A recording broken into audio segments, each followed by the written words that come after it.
my favorite song. I got to know the song very well when I was climbing Mount Kilimanjaro. And at some point it was so hard, and this is the only song that was ringing in my mind. Nina Siri, you know, Naye Yesu, and it makes me confident. So thank you so much for that song. Good, is it evening or afternoon? Good afternoon. I was told evening starts at 4 o'clock, so it's afternoon. Good afternoon. Good afternoon. Good afternoon. Is it because of eating that your energy is low? It's being used for digestion, eh? All right, yeah. Wow, okay. Yeah, she's introduced me a little bit, and I'll just add a bit that I'm a scientist. Yes, I studied chemistry and mathematics. So the STEM girls, are you there? Yeah. Yes, I studied chemistry and mathematics. When I was in primary school, our maths teacher kept telling us, mathematics is life. So I actually believed him. And so I believed mathematics is life. I still believe so, up to date, because I live and eat mathematics. Now you're wondering the connection between sales, you know, business and mathematics. So I'm a scientist. After that, I worked a little bit in a pharmaceutical company as a lab technician, and something told me I wasn't cut out for that. Not really. I just imagined all the chemicals. You know, those times we were using burette and pipette. Anyone who has used burette and pipette? Yeah. You know that kind of thing, you can actually pull it, it goes inside. Yeah. So I figured, hey, nikika hapa, hey, I might never get children, you know. I was just fresh from college and I was thinking, you know, I want to have kids. And because you understand the dangers of all these chemicals, I was like, no, let me look for another job. And I got a job in IAT. Anyone who is my age will know IAT. Anyone who's heard of IAT? Institute of Advanced Technology. Advanced Technology. At that point, they were looking for young, fresh graduates. They would get them, train them like crazy, and you know, send them to train. I can tell you that we are the people who trained. You know, when Kibaki came to power, the government officials had to learn how to use computers. So I was the Gen Z of those days, yeah. Because we were training even people like Mother Karua. I remember we would train her in her office. We trained all the government officials in this country and UN officials those days. And we looked like we had experience of like 10 years because 3 months training was so rigorous. Yeah, so I thought it's good that I share a little bit of my journey because of the young people who are here. And then after working there for 5 years, I wanted to make money. And when I read all the books I read, starting with Robert Kiyosaki, you know, Rich Dad, Poor Dad, and then I read the other one, Cash Flow Quadrants. I read many books, and all the books were telling me, for you to be rich, you need to learn how to sell. And what did I do? Because I believe, you know, if you want to become something, you have to equip yourself, you have to skill yourself in it. Now, for selling, I thought the best way to learn how to sell is to actually sell. So I looked for a sales job. Initially, I told my boss that I could do a sales job, and he said that was his job. So I had to find another job. At Gen Z's Msijali, it has always been like that. The older people will tell you, hiyo ni kazi yangu. Yeah? It's not new. It has always been there. Yes. And normally, you know, you have energy, you're young, and you have ideas, and the other people can't see what you're seeing. So I left the job and I looked for a sales job. That's how I found myself selling life insurance. My goodness, that was the hardest job ever. I had the financial advisors here. Yeah. She's enjoying it. She's successful.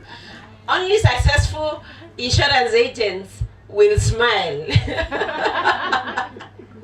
The others, You know, you put one leg after the other, and we used to call it putting one leg after the other. Number 11. One leg. Oh, it is one leg, yeah? So basically, you get into the customer's office when you're so dusty, and you still have to sell. It was very hard, and something kept me there. The first 3 months, I did not sell anything, and I actually got a job offer when I had not sold anything. A microfinance institution was looking for an IT manager. Remember, I'm a scientist who is also a techie, and I'm still learning the new one, the AI and all that. Hazikuwa, those days. These are new technologies, but when it comes to the old technology, I think I chewed all of them, you know. And so they were looking for an IT manager. And the job I had left, I was earning 25K. That is after working for 5 years. I had doubled my income in 5 years. So that was good. So you clap for me. Because we started at 11,500. Imagine unaenda kwa ofisi ya Mother Karua na unalipwa 11,500. But the confidence levels, she has to listen. You know, they have to listen. So I had doubled that in 5 years, and so I've gone out to start at zero. She will tell you insurance, you're not paid a retainer or a salo, it is purely commission. So I got an offer that was paying me 75K. And man, imagine from 25, just by leaving your job like this, your value goes up. You know, uliona wapi yo. You know, how many times are these? 25 times 3. Just like that, by just quitting your job. I actually did the interview, I qualified, and I got a letter of offer. And I looked at it, and I'm like, my goodness, if I can just, you know, triple my income by leaving my job, what about if I became more patient here? Yes, I haven't sold anything, but sinaona commission. What if I just nivumilie tu? And then by the end of the year, I make it 100K. So that's how I turned down that job. Because I believed that if I became more patient, work a little different, because hard I was working. Goodness, hard I was working. So there was no more hard working. I just had to ask, how different could I do it? And I figured, having been a trainer, I figured, you know, how else? You know, I would go with other agents and I'm like, no, there's something not right about the way they sell. There must be something. And I figured something, which I'll be talking to you about today, because that is the foundation of entrepreneurship.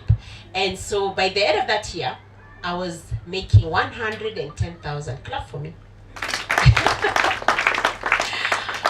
Just because of, somebody talked about resilience. The KU, the online guy, you talked about resilience. Sometimes you have to say no to good things so that you can say yes to great things. Many times we find ourselves taking everything that comes our way, especially the good things. You know, life is not about all bad things, right? It's actually, there are many good things, but if you can be able to choose and say no to good so that you can say yes to great. So over time, after many years, I've authored 2 books. This is one of them, Sell Me This Pen. This is a journey from when I started selling as a salesperson. So I've shared the tips, what you can do to sell more, especially if you're selling products or services. This is a good book for you. They call it your sales Bible. So this is your sales Bible. And then in 2021, after going through a very difficult time in entrepreneurship, for those, how many of you are doing business? How many of you are entrepreneurs here? Just raise your hand. Entrepreneurs in the house? Great. It's all beautiful, right? Yeah? It's always very beautiful. Yes, entrepreneurship, as the young man was defining it here, is it's not owning a business. It is not entrepreneurship. You know, in Kenya, and actually, it's very difficult to be an entrepreneur in Kenya. How many of you will agree with that? Because we have more entrepreneurs than entrepreneurs. It is no wonder we cannot create jobs, because there's nothing new an entrepreneur creates. It is just basically trading. You know, going to China, bringing things and earning money. And what does that do to our young people? We think that for you to make money, then you need to be an entrepreneur. And that means you need to know somebody who knows somebody who knows somebody. What kind of an economy is that? So, Tuagu Kenayo, right? Actually, I've captured this in this book. That was in 2021. I had started Bismart. She has said that I founded Bismart. Bismart is an online insurance comparison platform. And I left my job. Let me just fast forward where I left. After becoming successful, I got a promotion to become the country sales manager for microinsurance in one of the biggest insurance companies in Kenya. And I grew. You know, I left my job to make money. Money I made. I was earning more than the MPs. Okay? Yes, but do I say? Yes, and at some point, and for those who will get this copy, you realize that it gets to a point where you realize, yes, how much is enough? And I remember one time the president was asked, and he said, enough is enough. Yeah, how much is enough? And you realize money is very good because it's the oil that oils the car. I mean, if you don't have fuel and you have a car, you'll never move, isn't it? So we need money. It is a tool that has been gifted to us to make a difference in people's lives. And so in 2017, I thought I could make a difference. And I left my well-paying job. By the way, it was the best job ever because I worked at my terms and I earned at my terms, but I left because I needed to start Bismart. And I had this big dream, and this is the number one for any entrepreneur. The dream needs to be bigger than you think. If you read the book of Habakkuk, chapter 2, I know many times we misquote that. Before you read chapter 2, please start with chapter 1 and see what was going on, because there's a whole story there. And then chapter 2, Habakkuk says, let me go. This after an exchange with God, and he says, let me go to the hill and see what he will say. And then what does God tell him? Write this vision. Write it in big letters. Write it such that when somebody is running, they can read it. And then he added and said, and though it lingers, it shall wait for it. Wait for it. It shall surely come. What does that mean? It starts with a vision. And it's big. When I was, because it was so clear that I needed to leave my job. It was a whole night affair, me and God. I was actually writing this book, and I wrote a whole chapter on that day about the future of insurance, because this is when mobile, you know, by 2020, by 2017, is it 17? Yes, 2016, people had already adopted the mobile money payment. M-Pesa was huge. Smartphones were getting into the villages, and I looked, I'm like, yeah, insurance cannot be sold one leg after the other. There has to be a difference. And again, having the technology background, it informed me on that. And so I wrote The Future of Insurance, and a still small voice asked, so who is taking this to this future?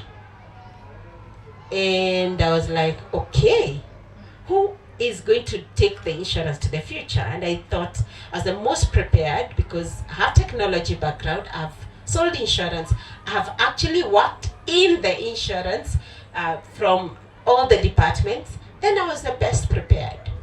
And therefore, I decided I'm resigning. To cut the whole story short, if you want to know the story, get the Sell Me This pen book. But what I wanted to say is, when you have that vision, it does not mean that you will succeed. Or it does not mean that you will fail or succeed. I don't look at life as binary. I don't look at it as success or failure. As much as I'm a mathematician, I know that life is not binary. Yeah, life is very, different. I say it is fluid, and therefore we need to flow with it. And so, so when I was writing this book, it was after, I think, 5 years of running Bismart, and I got to a halt. Not because business was not doing well, but there are many things that causes businesses to fail. And it's not always about that business cannot succeed. At that point, if you read this, I had gotten tired. I had been fatigued. Entrepreneurs in the house, you know what it means? Yeah. This was after winning a lot of awards. Standard Chartered gave us even money to run the business. We got investors from Germany. At this point, when I'm getting tired, we had just gotten an investor from the US, and I could not move. And when Christine asked me what to talk about, or rather she told me to talk about what makes businesses succeed or fail. I want to start with what makes them fail. Can you start there? Yeah. I know you like to start with the success. Let's talk about fail. But let's also agree there's nothing like failure. They are only lessons. I look at whatever people call failure, I see it as an opportunity to learn. And I like the young people here because imagine business is for people who are like kids. Just like what the Bible says, that the kingdom of God is for those who are like children. You know why? Because kids have the curiosity, a genuine curiosity to know. Entrepreneurship is like that. If you don't have that genuine curiosity, genuine desire to know what it is that you need to learn, I say it begins with, first of all, the humility to accept that you don't know. Kenya tunajua, by the way, we know. Ukienda Tanzania, guy, they look at us like, you guys are just about to take our country because of the way we know. But can you imagine how much there is to be known? So having the humility to accept that I don't know so much, and the curiosity to ask, what more is there for me to learn? So the number one reason why businesses fail is when we do not, the motive of starting a business matters. How many of you have started businesses to solve their own personal problems? Imagine it's okay. I mean, we are in a country where there is no employment. You have to start a business to solve your problems. And all of us listen to one FM station. Which one are you listening to? Which one did you listen to in the morning? Just shout it. Yeah? Classic. Yeah? Kiss 100. Another one? Yeah? Another one? You guys don't listen to the radio. Eh? There's one FM station that you, even right now, you're listening to it, you're asking yourself, why is she here? Cindy? It is called WIIFM. What is in it for me? Okay? When I was invited, I listened to that FM. What is in it for me? When you were invited to come here, you listened to it, yeah? Right? What is in it for me? Even right now, you're asking, what is in her speech for me? Isn't it? And I'm here asking, what is in it for me? So we cannot stop listening to that FM station. But who is the winner here? Because the FM station is very loud. And you can't turn it off. Because if there's nothing in it for you, then you cannot start the business, isn't it?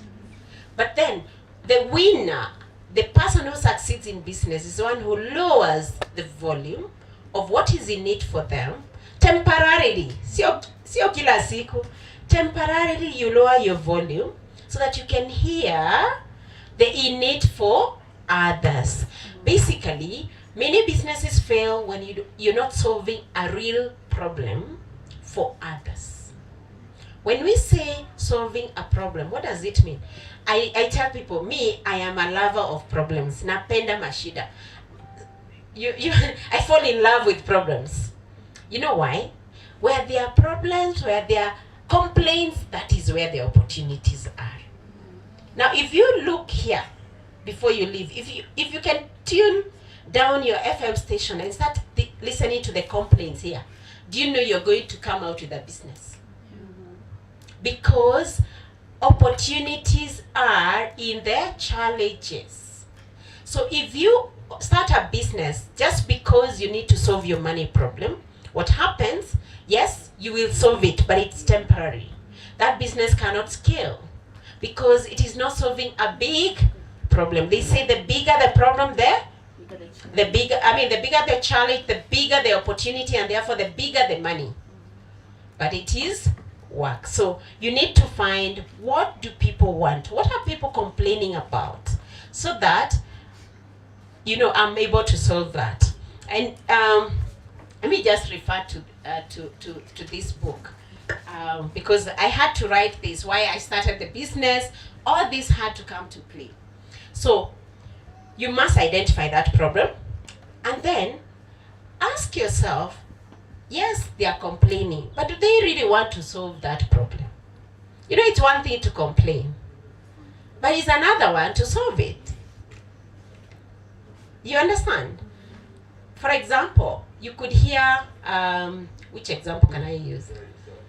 The MPs complaining that they're not given a free hand to make laws, isn't it? See, that's a complaint.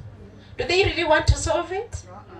No, it's just a complaint for feel good. So, and how do you know that people want to solve the problem? They need to be willing to pay you for it. They need to be willing to pay you money to solve that problem. So, number one is to identify what the complaints are, what the challenges are, or what the aspirations of the people are. And then the next thing is to ask, do they really want to solve it? And the only way to know whether they do it, imagine you have to experiment. You can't do, I know we are so fond of doing the questionnaires, the one you send to people to say, would you like to buy peanut butter?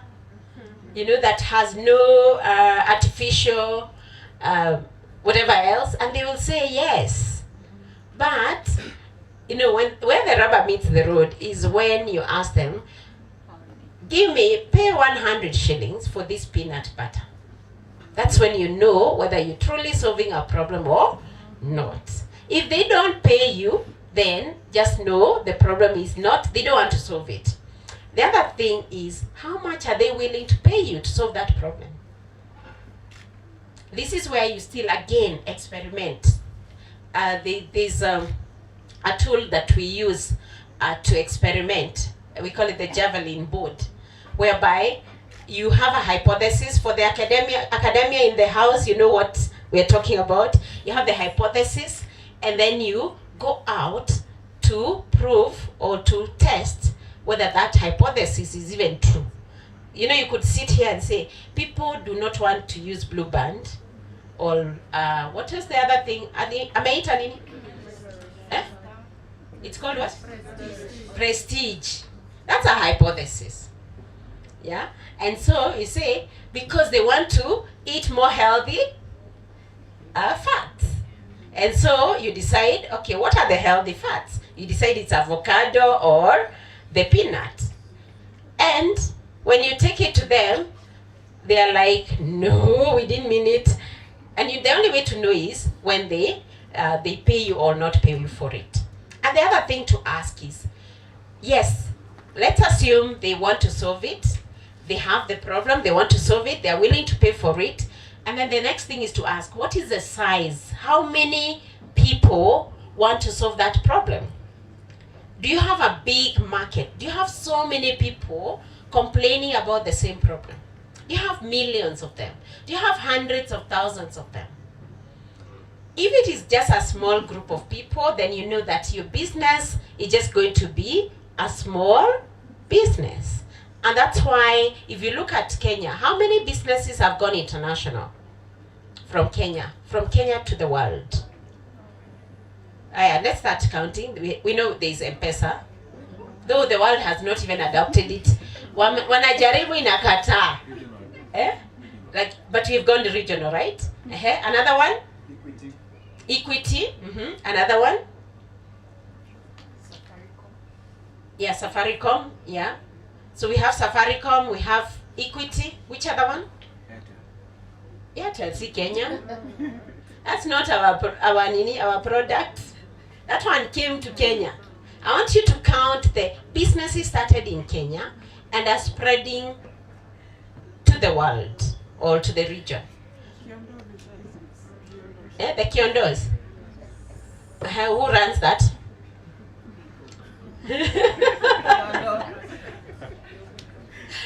Why are you not seeing businesses? Now, do you understand why we don't have many? They're accountable. We have others. We have NCBA Bank. Which other one? Snapchat is not Kenyan. Hello. Kenyan company, meaning imeanzishwa na Mkenya hapa Kenya na inaenda huko. Do you know why? Because we are really so consumed by solving our immediate problems. Money problem is serious. So we start businesses to solve our money problems, but not to solve the world problems. Of course, you can't start by solving from the world. You create local solutions and, solve the world problems. She's telling me my time is almost over. And I've just started. That's point number 1. Number 2. Number 2 is, yes, you've understood their challenges and all. Do you know customers want it solved in a certain way? Not your way. Like, you'll find many bakers, they start baking because they love to bake. As an entrepreneur, you don't have to always start a business that you love. You start a business that people have a challenge, they're complaining and they want to solve it. Learn how to solve those challenges and you will make money. Number 2 is understanding the customer. Understanding what is the value proposition you're offering.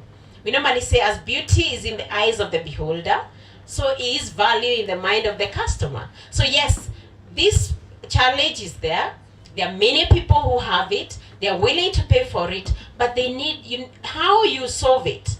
The how matters a lot. And it is only them who can tell you the value they derive from it. This is where you start with the few customers who have bought. Ask them, why do you keep buying? So that you know what exactly does your product, what challenge does it solve, what inspiration does it, what desire does it provide? Okay, so that's number 2. Number 3, I'll just move so quickly. You need a team. So when I was down in 2021, I had a team. I actually had a big team. And at that time when I was down, I was busy telling my husband that, I'm useless. I'm very useless. I can't even hire a team. I don't even know how to mentor a team. That moment where you don't know anything. Yet you've been doing this for the last 6 years and everybody, the whole world knows you as a very successful person. You're the only one who knows that you're not succeeding. Yeah? And that is when I realized, I thought I was a great delegator. And I discovered, Kobe, I was doing all the work and these people had to wait for me to, to tell them what to do. I realized I was not as good delegator as I thought. And it is that moment when I was down that I was able to fully delegate. Because I remember calling one of the team members and I told them, you know what? you guys, you need jobs, right? But if you don't, then you may have to close the company. I don't need it. I don't need any job. I don't want anything. Okay. And she said, Eunice, we will do it, you know, but you will need to help us. So what we did was, or rather what I did was I looked for a coach, a leadership coach, and enrolled 2 of them for leadership coaching so that they could take over the business, because I was not in a position to run the business. That's how Be Smart survived. Yeah. And I'm here with one of the team members, but he wasn't there then. Newton, you can stand up. This one of our team members. And that's how a company survives. You need a team. Many businesses we start in Kenya is a one-man show. And when you have a team, you really don't delegate, because you don't want them to make mistakes. Every day I'm dealing with entrepreneurs who have a team, but they are so overwhelmed. And because of my journey, I now know what to do and how I can help them. And so that gave birth to another company called 20X Entrepreneur, where we help businesses scale. We actually just focus on why is your business not scaling. Number one, is it even scalable? If it is not scalable, then we cannot help you. But we can find scalable models so that we can help you scale. We call it 20 times, meaning 20x meaning 20 times. It means that we believe that we can help SMEs grow their small businesses 20 times in 3 to 5 years. Why? Because you've done it before. All right? So team is very important. Number 4, quickly, is the cost of customer acquisition. Many times entrepreneurs do not calculate the cost of acquiring the customer. Some businesses, especially the most scalable businesses, initially you can start with, we're going to acquire customers at a very high cost, because the lifetime value of that customer, when we say lifetime value, means that this is customer who keep paying us more frequently. For example, Safaricom could give you a free line. Why are they giving you a free line? Because they know so long as you have the line, you'll keep transacting, you'll keep buying airtime, your lifetime value is very high. You will find some people like Uber, or people like PayPal, anyone who, okay, I hope I'm not using two. We don't have many companies to give examples in Kenya. But Safaricom is a good example. Initially they started, the line I have, we bought 2,500. And then they realized that's not a good model. You can spend more to acquire the customers at first, but when you acquire them, you lock them in. So look at the cost, not to reduce it, but to ask, yes, it is high, but are we going to recover over time? When PayPal began, they were actually paying people to open accounts with PayPal. That you open an account, you get I think they were giving $10 or something. So why were they even giving money for you to open? Because they know once you start transacting, you will never stop. They will recover their money then. So always look at the customer acquisition cost versus the lifetime value. But if you're selling a one-time product, it's a bit tricky. Upon a tricky kidogo, we can talk. Yeah. Then the other reason why businesses fail is when you run out of cash. Cash is king. Without cash, even if you have how many assets. Have you seen a poor rich man? In Kenya, there are many. Guys who own tracts of land, but they can't even afford to pay a hospital bill. You'd rather be liquid. As a business person, liquidity is king. Because the moment you run out of cash, that business can die a natural death. I think it's the fastest way to kill a business. Just don't have cash and that. And then finally is, timing and fatigue. For those who are innovating, especially the young people, like the issue of AI, it began about 7 years ago, very early.